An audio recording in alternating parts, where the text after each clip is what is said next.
Today's program was brought to you by Blueprint, the original juice cleanse program to offer different levels of intensity depending on your needs and current diet. For more information, visit blueprint.com. You're listening to Heritage Radio Network, broadcasting live from Bushwick, Brooklyn. If you like this program, visit heritageradionetwork.org for thousands more. We talk about food, we talk about music, with musical dudes. Finger on the pulse, Snacky Tunes.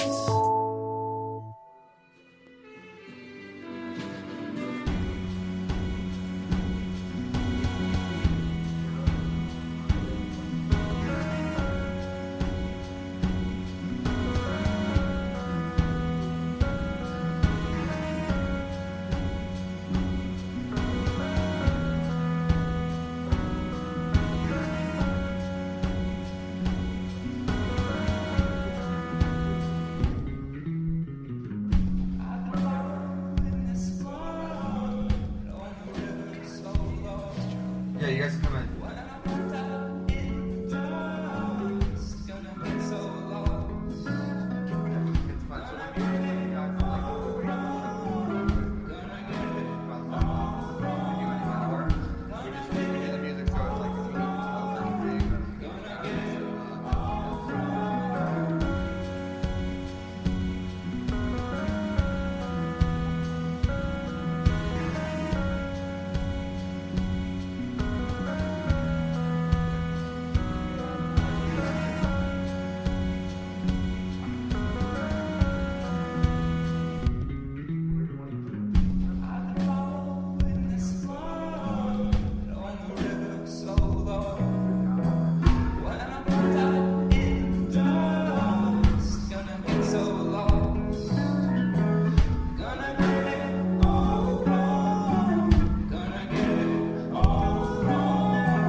All right. Welcome to Snacky Tunes. Welcome to Snacky Tunes. Hey, Mazel Tov, shout out, Jess and Jesse, our cousin, and I guess he's our new cousin as well. I think that's how it works. Cousin-in-law?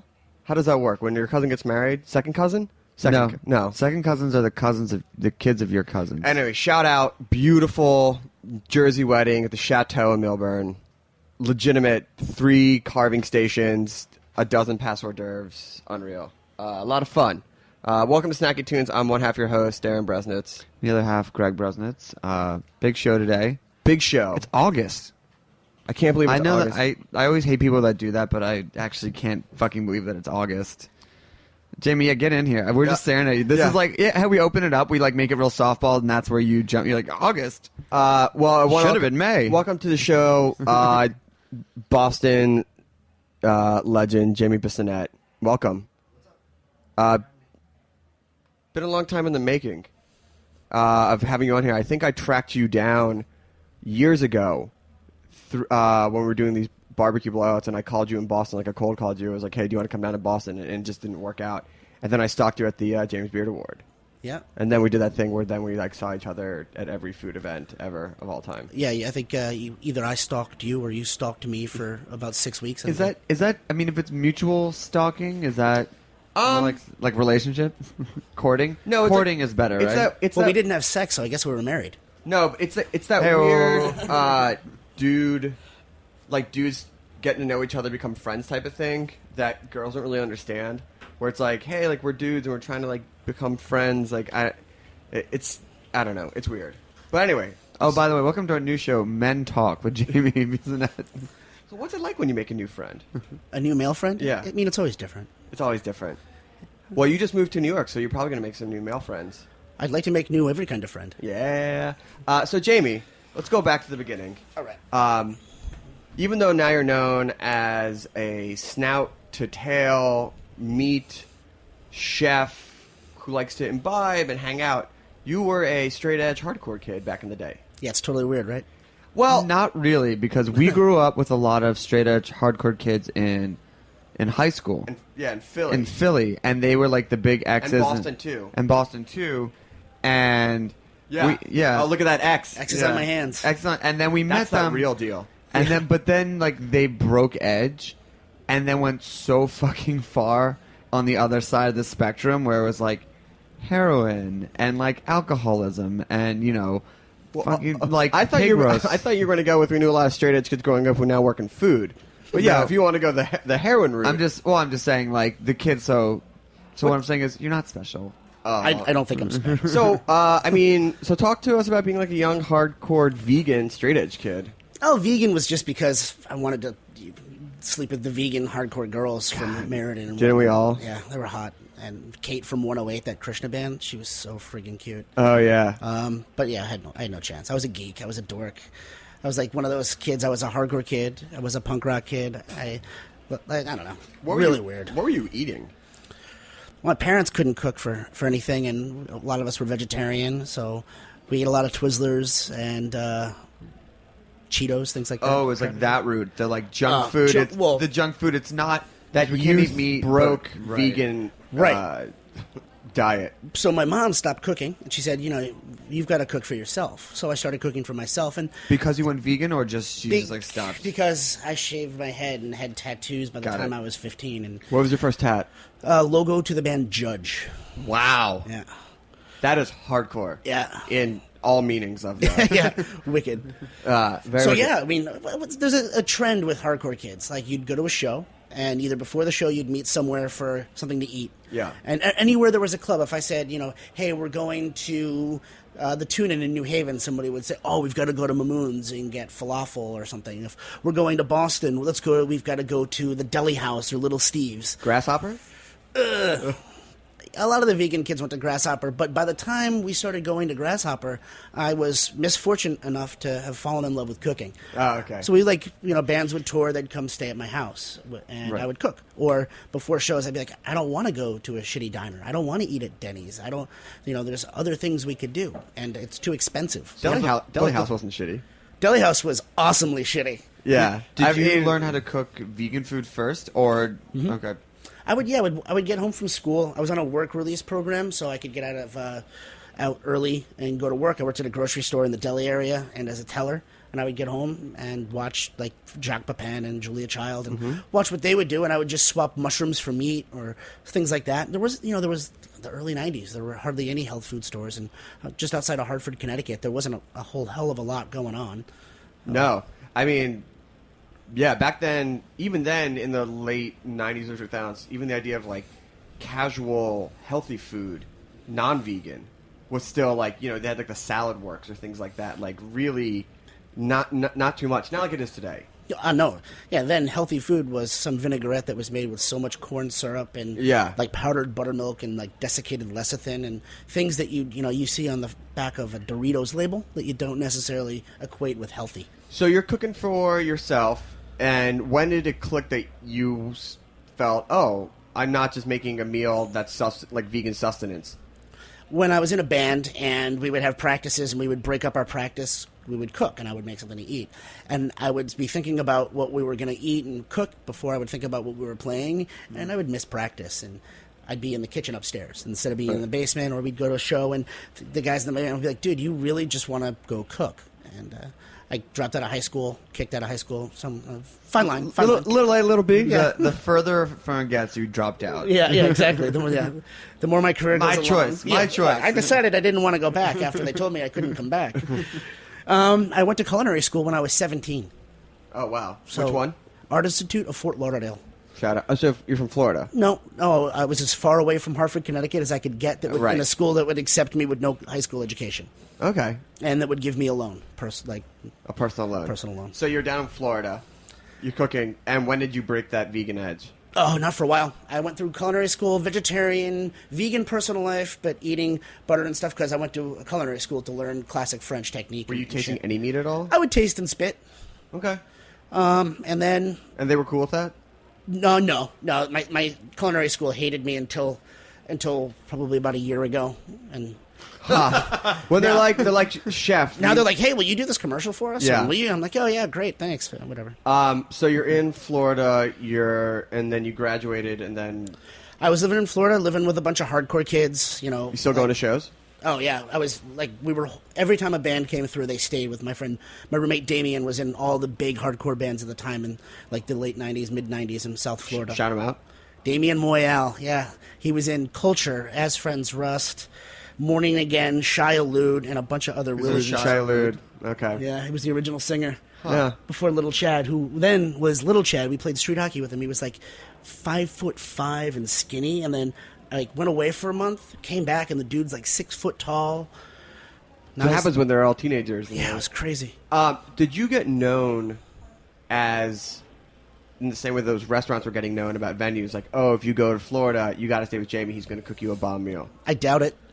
I know, like, Earth Crisis stayed with us a bunch because I would always make this bomb lentil dish. Okay. Carl and those guys liked. Did you have any funny, like, hardcore reference names for your dishes?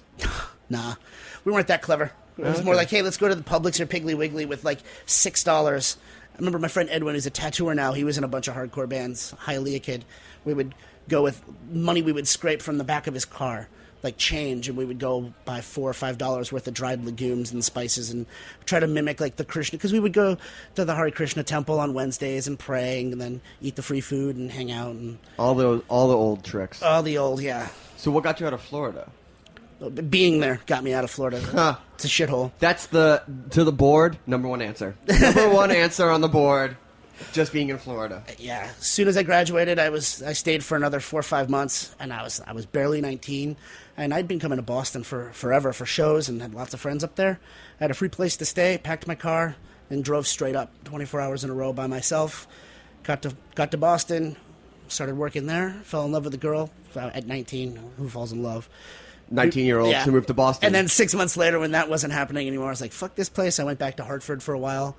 And that's where I started like really paying attention to cooking and like working in decent restaurants and honing my craft and realizing that I needed to eat more food.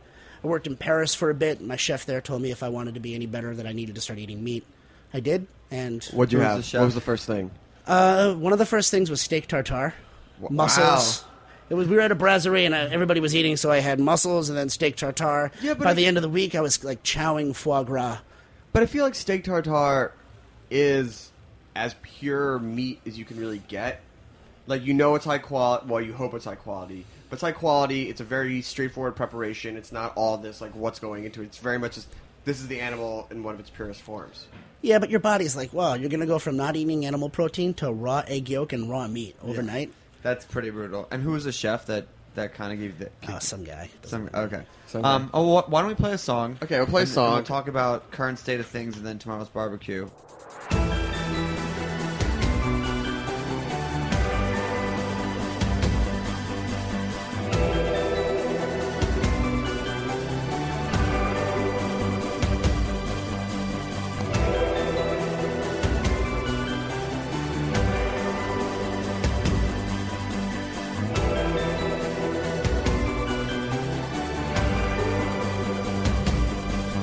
Jackie's got me feeling waves of starch, waves of fire. With my heart rushing in my ears, salvation in her eyes, melt away the tears, glowing light and love, sighing glowing. Temptation in her lips, we take a few more sips, no more plans and no more sorrow. Jackie started slow, taking me higher. The melancholy rain is keeping us in the cannons and the clouds and the trains of memory. Jackie, baby, whoa, it ain't no sin to miss your lover. Taking me in, don't tell nobody. It's just you and me undercover. Oh, Jackie's kisses, Jackie's kisses, Jackie's kisses, Jackie's kisses, Jackie's kisses, Jackie's kisses.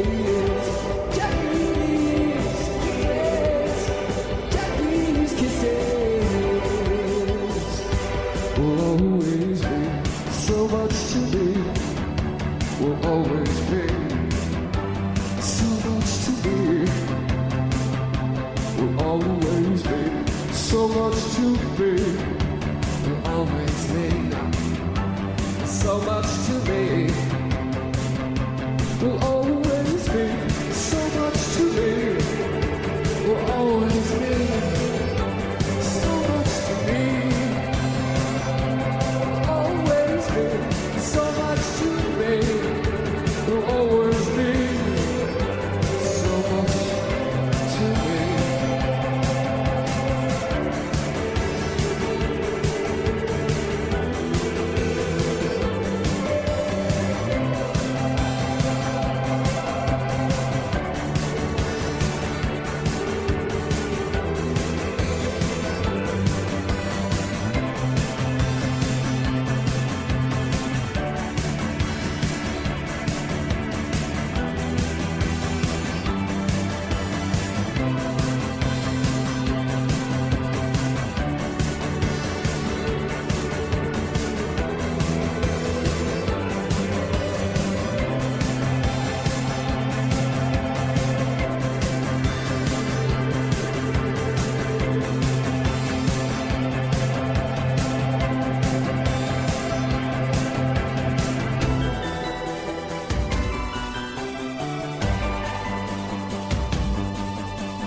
Jackie left a little love, speaking desire.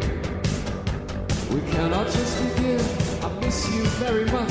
To cry together every day, we have to stay in touch.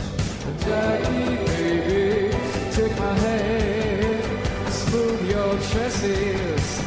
Tears are falling on stocking tops and newly sold summer dresses. Oh, Jackie's kisses, Jackie's kisses, Jackie's kisses, Jackie's kisses. Oh, Jackie's kisses, Jackie's kisses, Jackie's kisses, Jackie's kisses. Will always be so much to me. Will always be so much to me. Will always be so much to me. Will always be so much to me. Will always be so much to me. Will always be so much to me. Will always be so much to me. Will always be so much to me.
I forgot to mention we have Mount Moon live today later in the studio. That's who opened up the show.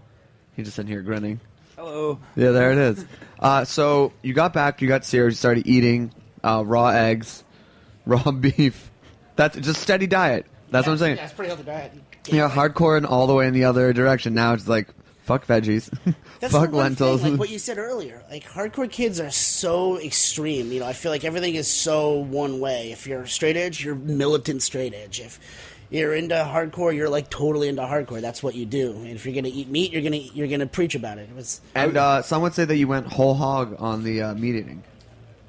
eventually, yeah. I mean, as I started being as a young cook, I started like looking at what was going on, and I graduated culinary school in 1996, and I was working in restaurants, and every restaurant served the same shit. It was pork tenderloin and chicken breast or chicken thighs that were already boneless, skinless, and New York strips that came in. I was like, what part of the animal is this from? I saw this in culinary school, and I see it when I travel. When I was in France, and I don't see this in the United States as often, and it was just not as commonplace. And I was watching how much things cost and seeing that if I went to the grocery store, a whole chicken was so much less expensive than buying just chicken breast. And, Right. So when did you start? When did things? So you're back in Boston. I was in Hartford for a while. So you're in Hartford, but I was a townie. I was like, right. But then you moved back to Boston. Mm-hmm. And when did things start? You hook up with Ken. I was living in Hartford, and I was like, I need to get out of here, or I'm going to go to jail or be dead. Was it the same reason why you had to leave Florida? Pretty much exact same reason. There's not a lot to do in Fort Lauderdale, and there's even less to do in Hartford. Hartford doesn't have a beach. Were you a Whalers fan? I'm still a Whalers fan. That's the only correct answer, actually. Let's go to the board. Number one answer. So some friends of my uncle growing up, who kind of grew up as my older brother, said, yeah, our friend Ken, he's got a really awesome restaurant up in Boston. And they kept talking about him, and I was going up for my aunt's birthday in Boston, and like, oh, you might meet him. And I'm up, and he wasn't at the party, and somebody was talking about Ken. I'm like, I don't know any restaurant up here by a guy named Ken. I know Kenny Oranger. And they're like, yeah, same guy. And I was like, wow, that guy just won the James Beard Award. His restaurant is like where every chef wants to eat. This was back before the social media, Facebook, all that kind of place stuff. Right. And if you wanted to see what was going on in a city, you had to go there. You couldn't look on Instagram or Twitter to find out what somebody was doing in Brooklyn if you lived in San Francisco. Right. Which was great and bad. And what was great about it was it forced me to move to go up there. I went up there to work for Ken, worked there for a little bit. Couldn't make any money, student loans and whatnot, and left him on pretty good terms, good enough terms that 7 years later I went back with him as his business partner. And, oh, wow. Yeah. So you just keep in touch? I went and worked at some restaurants. Boston's such a tight community, such a small town, especially in the restaurant industry. He would come into where I would work. I opened up this behemoth restaurant called Eastern Standard, which was awesome because it was the old Rathskeller. Where oh, really? Yeah, I went to the last show ever. It was Gangrene, and then I was the first chef to open it up. Awesome. My God. How funny is that? Like the one of those infamous like punk rock dive venues, Behemoth Restaurant. Behemoth Restaurant now, yeah. And so you have two restaurants now. Yeah, I've got two in Boston, Copa and Toro, New York opens up September 16th. Talk to us about those two restaurants. So Toro, small place, neighborhoody place in the South End, really small restaurant, about 60 seats, 20-seat bar. Let's make Barcelona-style tapas, fun, high energy, go on a wait, don't take reservations. Really? Yeah. What can one expect to wait on like a Tuesday night? Tuesday night, how many people? 4? It's hard to predict exactly with the weather and how many other people are coming before you. Yeah. Is how we start off every conversation. But that'd probably be if you came in after 6:30, 2 hours, 2.5 hours. And then Saturday night? About the same. We go on about the same weight, anywhere from 2.5 to 4 hours sometimes. What do you tell people who wait that long? Thank you. Okay. Thank you very much. And then Copa, we opened up kind of on the same idea, but we take reservations, and it's a small plate Italian joint. Handmade pastas, all house-made charcuterie, wood-burning pizza oven, and again, high energy, but even smaller. We seat 27 people. Really? That's wicked tiny. Wicked tiny. So, Wait, how many turns a night?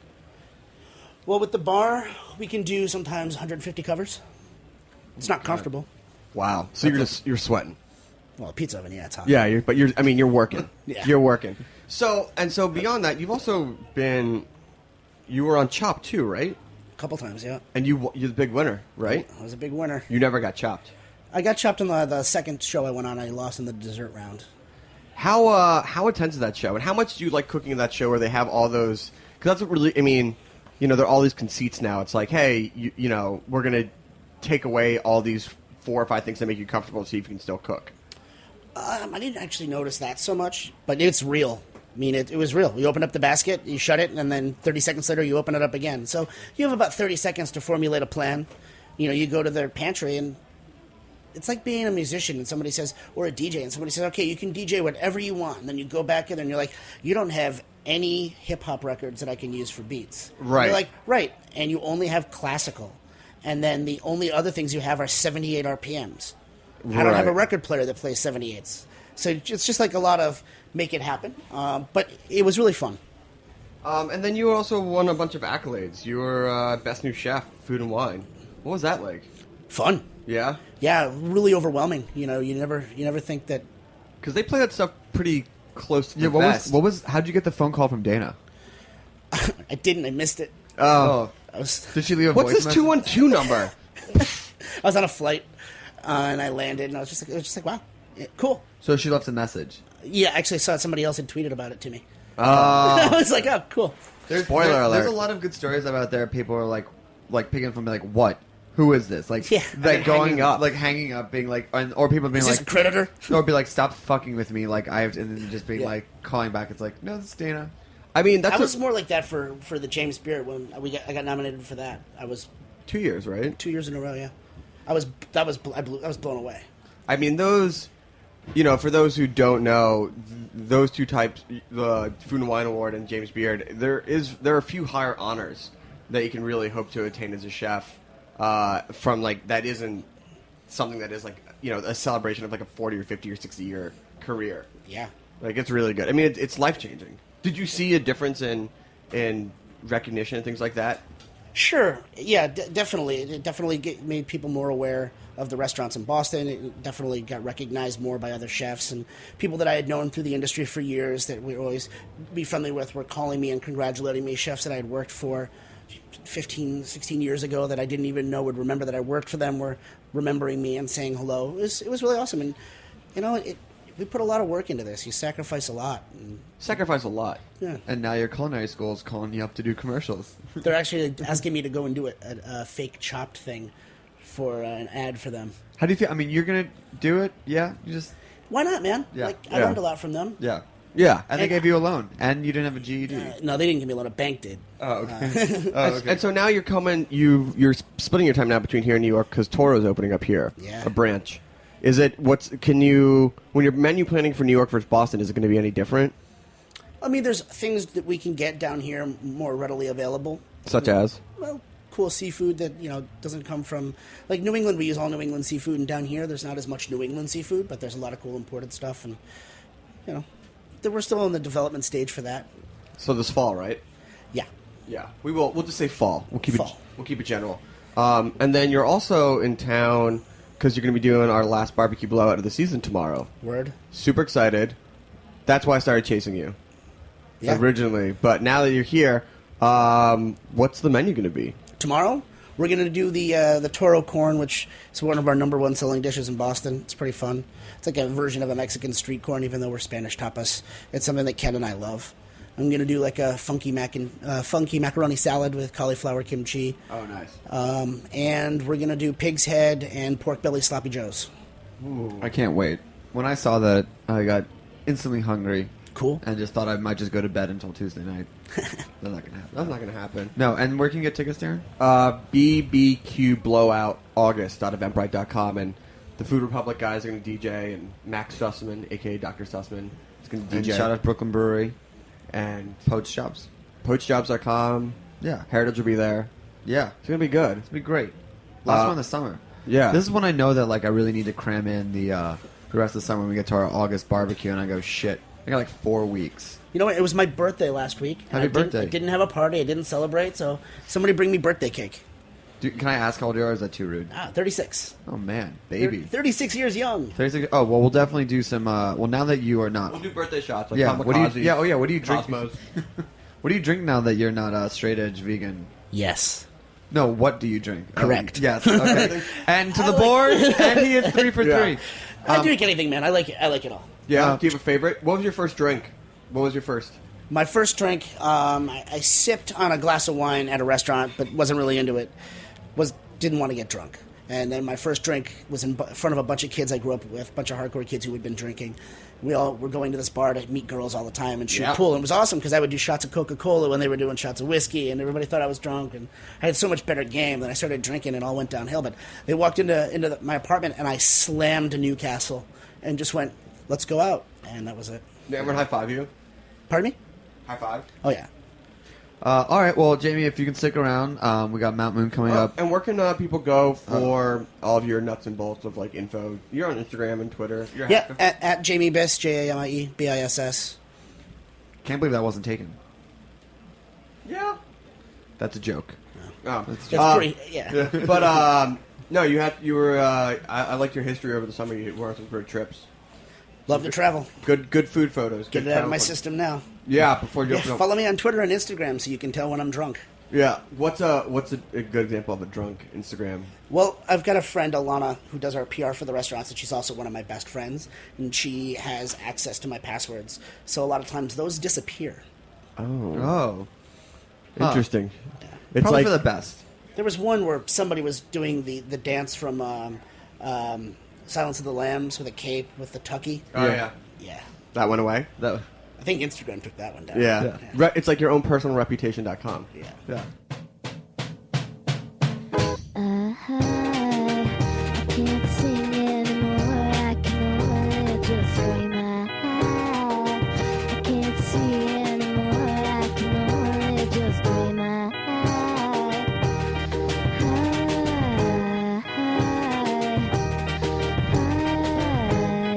Desert hours now wander places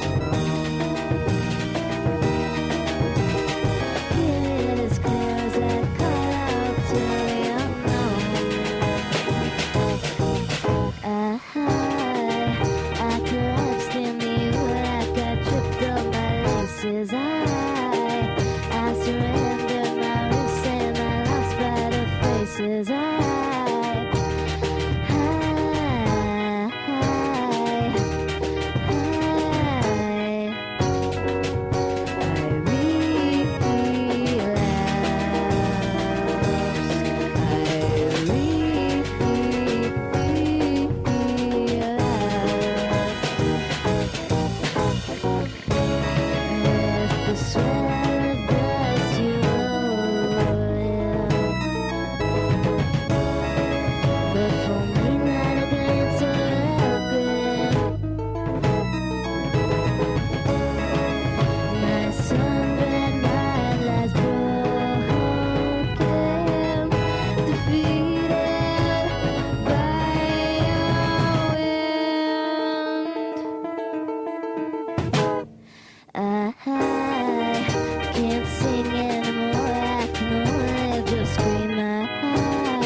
Well, Mount Moon, welcome to the show. You're our third busker that we've had. Yeah, I saw you had Moonhooch at one point. Moonhooch. Moonhooch. And Freelancer Rails before that. Are you friends with Moonhooch guys? No, I just recognized them from Union Square late at night. Moonhooch, for those who don't know, it's a drummer and two vintage saxophone players, and they play super awesome house music. Is it house music? Is that Yeah. You have to listen to it, but they're like electronic artists who are like, let's recreate dance music through like a drum and two saxophones. Yeah, it's very danceable. I mean, people get really into it. But I'm not gonna lie, I have approached a number of, we book 40 to 50 shows a year, and it's like, after a while it's like, this will be our fourth. Actually, it's our 4th anniversary today for Snacky Tunes. I just realized. Really? Yeah, today's our 4th year anniversary. Happy anniversary. We just got out of diapers. And I've approached a number of buskers. I was like, well, it's obvious they're here. And lo and behold, buskers are the least responsive people on email I have ever met. I've been like, hey, we have a radio show. Hey, you literally no service in the subway. You literally can hop the train on the platform you're playing, just out to Morgan's. We'll feed you. and come play, and they're always like, yes, and then I just get added to, I know they get it because they get added to all their email lists, and then I just never hear back from them. So anyway, so welcome. Thank you. Why don't you give our listeners a bit of background where you are and actually how you made the decision to start busking? Well, I mean, I made the decision to start busking when I got fired from my job as a messenger. So I was just broke and. Were you a New York City bike messenger? I wasn't. I was a foot messenger just for this one company. But yeah, I got fired and I didn't know how to pay my rent, and so I was like, well, I have a guitar, I can go down the subway. So I did that, and it kind of worked the first couple of times, and I was like, shit, this is kind of great. So I kept doing it. I mean, you don't have to tell us that, but like, what's the average take home and the amount of work that you put into it? It depends. It's actually really surprising. Some days you think you're doing really, really well, and you're like, man, I sound great, and then nobody's paying attention. And some days you go out and you think you sound terrible, and you make a lot of money. So I mean, it can be. I mean, I've made like $100 in like 2 hours, and then I've also spent 2 hours and made $10. I mean, so I saw you on Saturday, in between that 2-hour turnaround of when I was at Bedford, there was some other guy there when I came back. Oh yeah. So when he did he show up and you're like, he's like, it's time for you to go? Like, how does that work? I know a lot of the people that busk around on the L line, so we know each other. We've done it for a while. So, but there is new people every once in a while, and they can be kind of jerky sometimes. But usually, everybody who is like friends, like watches out for each other. We'll switch spots and such. Any fights? Any fights? I've gotten really angry one day when I was just having a really bad day and cussed out this guy rather inappropriately, and that was my fault. Well, like he showed up and you're like, dude, I'm not moving, or like he wouldn't move. No, he's the kind of guy that would show up and stay at the spot for like 8 hours at a time, and so it's just like everybody kind of gets pissed off at you because it's like just switch off. What's the etiquette for like you're like, all right, now I'm like I should be wrapping it up. I feel like I usually try to play until somebody else comes down and asks me how long I'm going to play, and then that's a good opportunity to make a plan to like, okay, you take the spot for an hour and I'll take the spot for an hour so we can both actually pee and drink water and such like that. Oh, little brotherhood Yeah. there. And then cop harassment. I was watching this band Mountain Animation where they set up on opposite sides of the G train at the Metropolitan stop. And like I thought it was amazing, but I ran to a friend. She's like, oh, "These fuckers, they do this is the same shtick. You just like never see it." And they were playing it, and they were great. And then I saw the cops come, and it was acoustic, not electric, and they got shut down. But for the life of me, I could not figure it out because I thought that as long as it's not bothering anybody, it's actually not illegal at all. It's technically illegal to ask for money in the subway, so that having money isn't there. But if a cop comes, you're just like, oh, that's just a can of money. I don't know where that came from. And they buy that, obviously. Well, no, but all the cops always give you things about saying you have to have a permit or you have to be like licensed, and that's all actually crap. It falls under freedom of speech. You can do whatever you want as long as you're like so far from the stairs and the money machines and such like that. And, you had a money machine right in front of you, right? Actually, well, then I guess that that could be tricky because the stairs leading down to the subway on the Metropolitan platform, there's a number of them. So like I don't know if there's a distance. Suppose the L train, you can just sit. That would make sense why they're always at the same place because like equidistant from the stairs. Yeah, but this just became actually legal sometime in like the late 90s. So a lot of the cops that are older cops actually don't know that it's legal, and they'll go through. They've arrested people that I've known just for doing it, and it's a bunch of crap.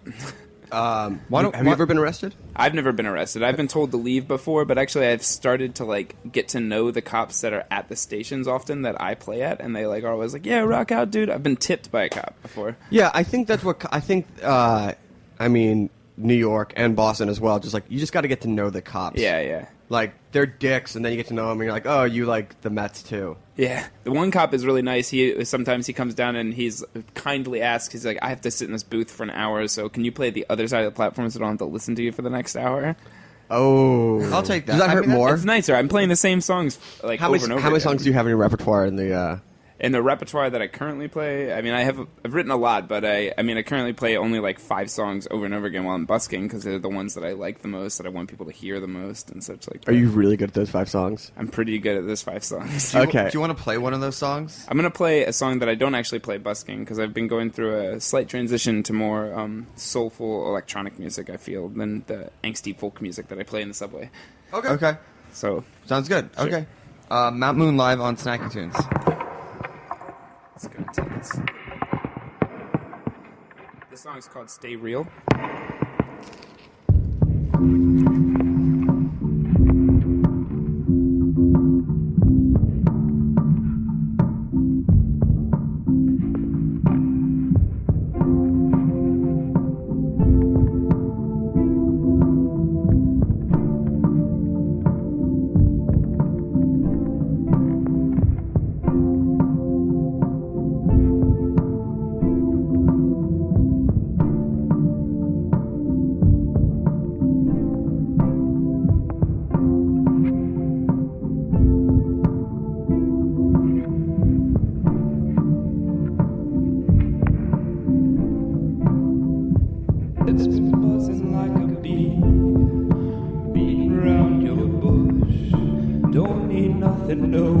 more. I wouldn't leave here if I could. All summer long, you've been growing away, please. Ooh, I need your honey running down my legs. I'm a miser of your love, can't take my eyes off. You couldn't pay me enough to look away. We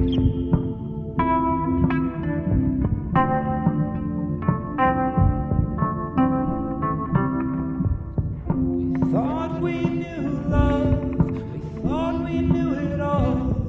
We never knew enough, we never knew enough. I tried to save your soul, I've come so far. I couldn't save my own soul. Oh, darling, please. Oh, my lovely, please. Oh, my sweetness, please. Oh, my weakness, please.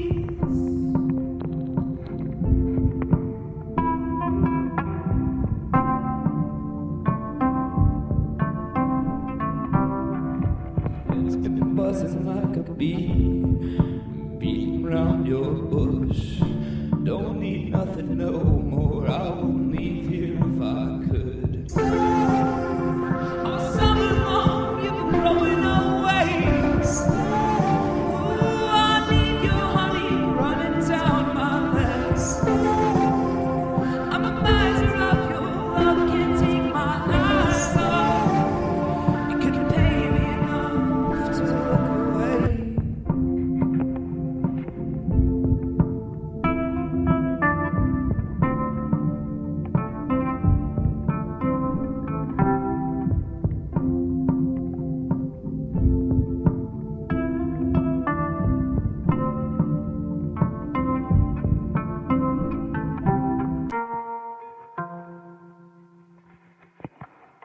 Rad. Woo! Well, I mean, that is not the guy that we saw in the... Yeah, it's a little different. It's a little different. It's a little different.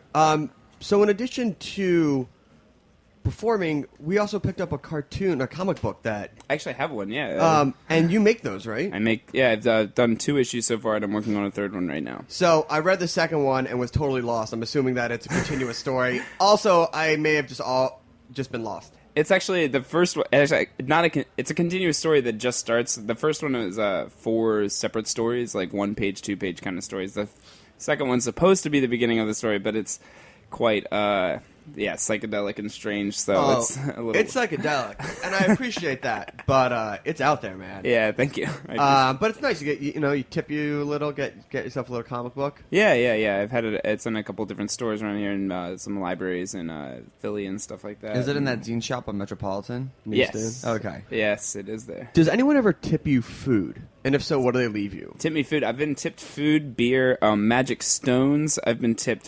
Stop. Yeah. Okay. Magic. You were about to move on from that list. What's a magic stone? Some like really super kind of hippie guy came down and was like gave me the stone and put it in my hand and told me he like blessed me and all this different stuff. And I've actually gotten a magic feather from a woman who is the same kind of disposition and So same kind of disposition. That's so polite about it. You see a lot. I mean, I feel like we all sort of, when people are traveling or commuting, like I hit the subway around the same time on the same days every time. You see the whole cast of characters. Yeah. Craziest person / thing you've ever seen? I mean, I don't know about my favorite thing. My personal favorite thing was a entire daycare group of like 20 kids came down, and they had them all sit around me, and they all like clapped along and like were like bobbing their heads, and so I like was surrounded by like 20 kids. See, that's the thing about like New York busking like magic that happens, and I know we go back to Moon and Hooch, but I've seen people like stop and hang out on the platform, which is essentially why they've gotten like harassed and somewhat banned from 14th Street, because they start like legitimate dance parties. And for whenever you stumble upon that, I feel like you are unlocking some part of like New York secret, where it's like, the busking thing, but when you get to experience that moment where it's not just like someone like doing backflips or trying to sell you candy or like, Worst thing to hear on the subway. What time is it? oh yeah. Showtime. But it's like when someone does it, or you actually see like, a really incredibly talented artist. I mean, do you actually? I was gonna ask you, do you also play in venues? Yeah, I play around town. I'm playing at St. Vitus. I don't know how to say St. that. Vitus. St. Vitus. On the 21st, and Isn't that like a metal, hardcore place? I don't know actually. This band from Canada asked me to play there. St. I've Vitus never is the been heavy there. metal bar in Greenpoint, Yeah. right? So Oh well, which I will not which be set? playing heavy metal. Yeah. What set of tunes are you bringing? This? These ones that I'm playing now. So Did you just play a show over the weekend at some crazy house party? oh yeah, I played at a movie shoot house party. It was for a friend's film that he was shooting, and yeah, there was a fire breather above me and all this different stuff. And I have a question. So, there's your busker artist type, but there's also the other buskers like pan flute guy and accordion dudes and things like that. Do you feel a sense of community and brotherhood with them as well? there's the pan flute guys are different. The pan flute guys are like their own little thing. I think Okay. I'm not really sure, but then there's definitely like there's people who Like the Tejanos guys and things like that. Yeah, there's people who are like distinct like musicians of every kind of field, and they just like I just feel like a musician. I just kind of been into music, and that's why I bust. But then there's certain people who are totally into like the gypsy lifestyle, I guess, and they wear the whole digs, and they have the it's a lot of accordion players and like that kind of thing. What about? Have you seen the guy? I don't know if it's a Bedford Stop. It's like a maybe like 24, 25-year-old guy, leotard, surrounded by toys and like at night, right? Yeah, do you know? Late at night. Not playing anything, just like doing busking performance art. I've seen him actually there once, but the best thing is in the mornings when I come in, he'll be there like Friday night, and then in the mornings when I come in, there's this whole like chalk like ritualistic thing drawn all around where I'm standing. So I'm looking around and like playing, and I feel we have this holy place or something. I mean, the thing is like you want to stop and kind of like look at that insanity, but you're also like, I gotta go. I like the guy who played the drums and sang on Bedford. Mr. Reed. Yeah. Mr. Reed. Mr. Reed's awesome. He Actually, he was one of the people that I reached out to, and I was like, "Hey, will you come do the radio So show?" if you see Mr. Reed, tell him he gets free pizza from us. Awesome. Yeah, he's actually. I think he hasn't been busking recently. He's a pretty busy guy. I think he's been doing this was other before stuff. he got done with busking. Yeah. No, I think he's made it into. There's some a big couple time. good busking stories. Also, out of Freelance? Boston as well. There's a lot of busker success stories. Yeah. Yeah. Like who? What's her name? Mary Lou. I'm blanking her name. Retton? Yeah. No, that was the Gymnast. That was the gymnast. No, not Mary Lou Retton, but oh You just God. really just set him up. You're like, well, No. Darren just walked in. And then Freelance Wales. Obviously, they started busking, and now are doing quite fine for themselves. And the Roots were originally busking in Philly. Were they really? Yeah, they were. I can't remember the name of the street. There's that street that's really good for busking. Mary Lou Lord. Thank you very much. Oh, yeah. She busts. South Street? Yes. Yes. Oh, yeah, there's that great photo of Questlove from back in the day on South Street. I front just of thought Tower I Records? thought it was a staged photo. I didn't realize they actually bust. That's what I've heard from No, people I in believe Philly. you. and You're stuff. from a man who lives in the world of busking versus hear someone things. who's asking. Yeah, for things. Why don't we get another song? Okay, cool. This song is called Niagara, and it'll take just 1 second.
I will leave you sleeping sound. I can feel the night draws me closer to the beast that dwells inside my spine. I can feel the night tells me tales I knew so well and tried to hide.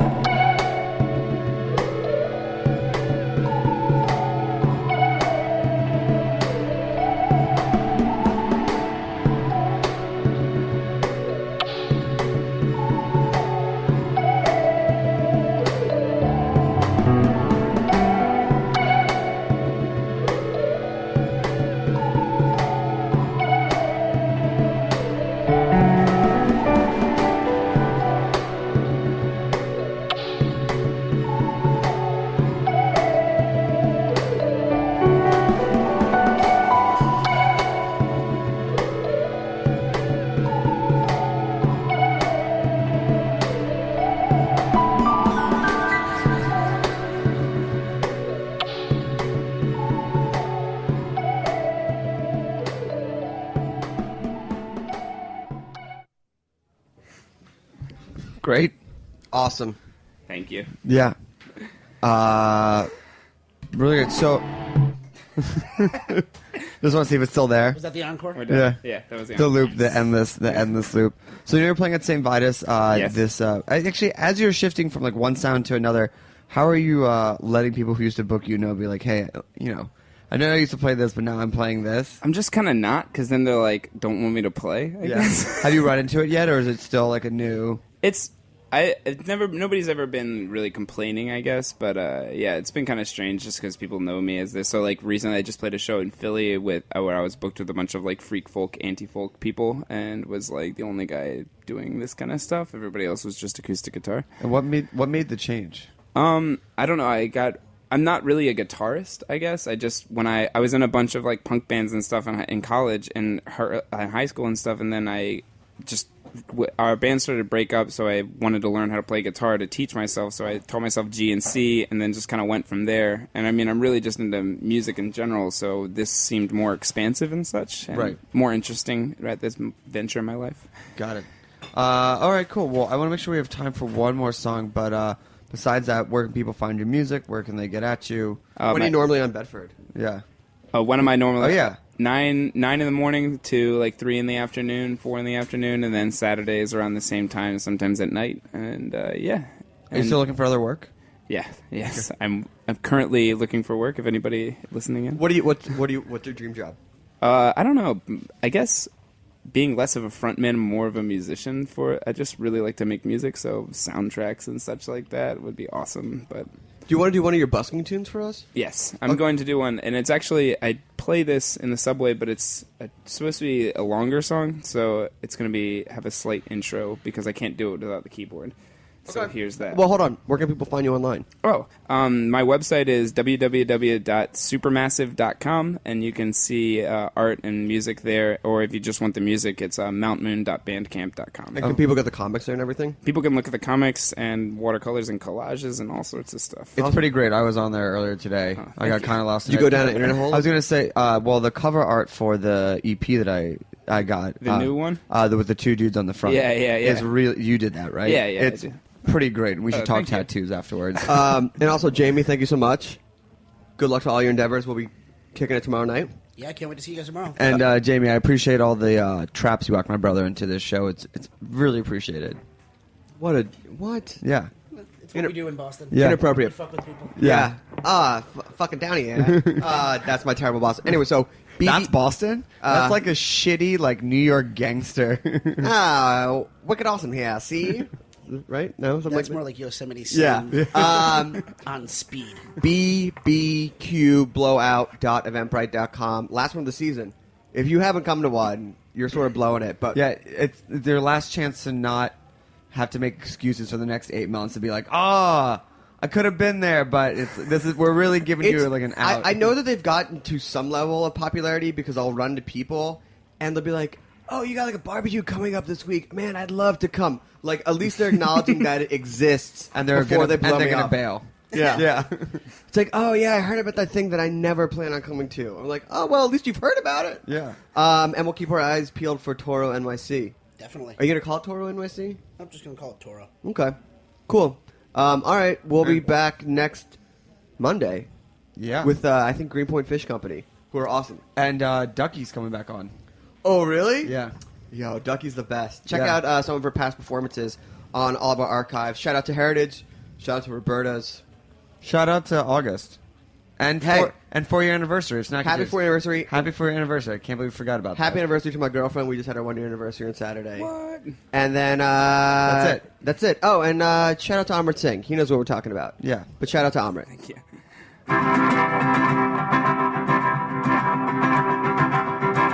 As a tree, I got my leaves soaking up what's left of the 7 seas. They're taken up to heaven, then forsaken like the devil to the earth, where my roots dig deep. Oh, and a fire may extinguish me, my remains and my fruits all serve as food for another sapling to spread its limbs, and it begins again. As a tree, I got my leaves soaking up what's left of the 7 seas. They're taken up to heaven, then forsaken like the devil to the earth, where my roots dig deep.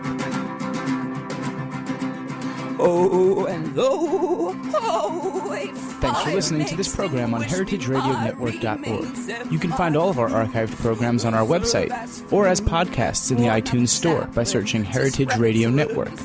You can like us on Facebook and follow us on Twitter at heritage_radio. You can email us questions at any time at info@heritageradionetwork.org. Heritage Radio Network is a non-profit organization. To donate and become a member, visit our website today. Thanks for listening. Oh, it showed me how to grow as tall as I can grow. This show is powered by Simplecast. Thanks for listening to Heritage Radio Network, food radio supported by you. Keep in touch at heritageradionetwork.org/subscribe.